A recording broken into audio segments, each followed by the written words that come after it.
It really is great to be with you, and I really didn't even hear my introduction. I don't know if Donald told you that I am a lawyer and a politician, and I'm proud to report that I now attend Politicians Anonymous, and I am recovering. And actually, I still do a lot of politics, but today they are recording this. Somebody had heard me speak before and wanted to get it recorded, but I'm certainly no rock star, so I'm just a plain little guy from Fort Oglethorpe, Georgia, middle-class family, with a great God. And really today I'm not here to preach. I'm here to just tell my story. And all of us have a story. And all of you someday will have a story, and I just want to share with you my story.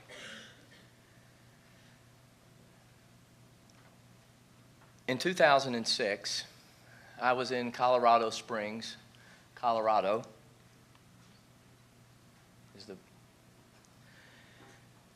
And I was going through a Bible study there with a man by the name of Dr. Del Tackett. It was called The Truth Project. And at the end of the plenary first session, which was on this issue of truth, he concluded with what he called a haunting question. I'll never forget it. He said, "There's a question that haunts me, and because I don't like to be haunted alone, I'm going to haunt you with it as well." And he asked this question: do you really believe that what you believe is really real? Do you really believe that what you believe is really real? You see, his point was this, that we all act all the time on the basis of what we believe to be really real, really true.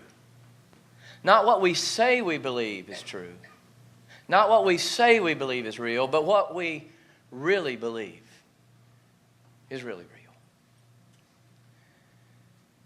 And I could not have probably phrased the issue or the question quite that well in 1989. But my current journey really began in 1989. I was practicing law in a major law firm in a major city up north. And I had gotten to the end of my 5th year as an associate in this law firm.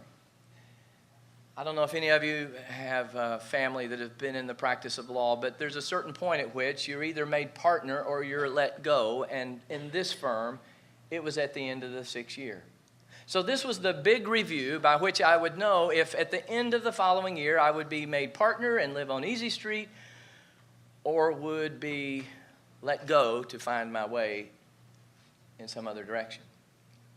I went in with great expectation. And I'll never forget the words that I heard as we finished the normal chit-chat.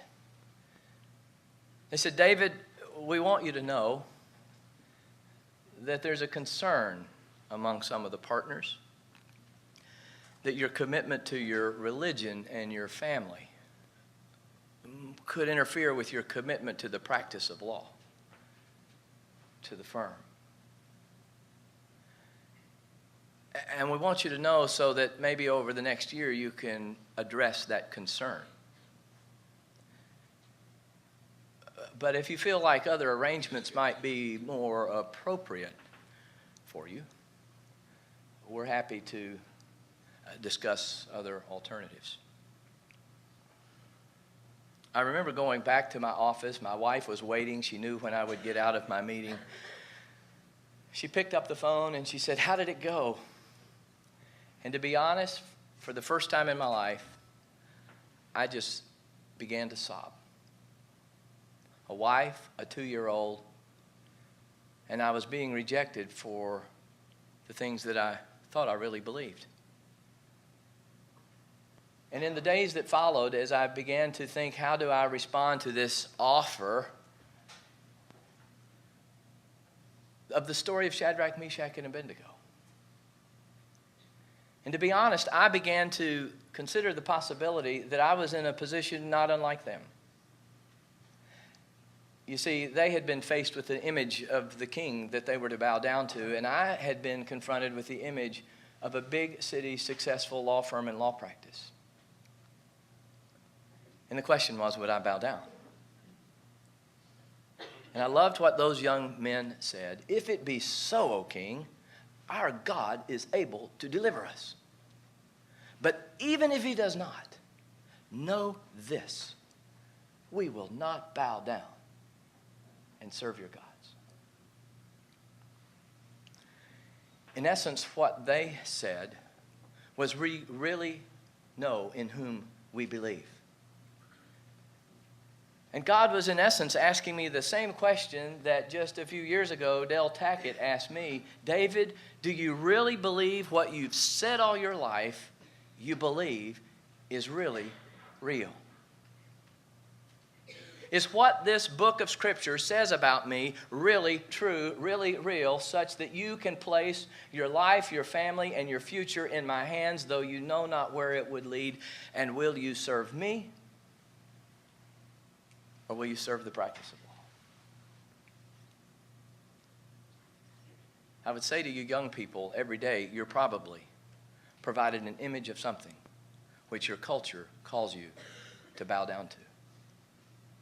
And in that moment, you will decide what you really believe and if it's really real.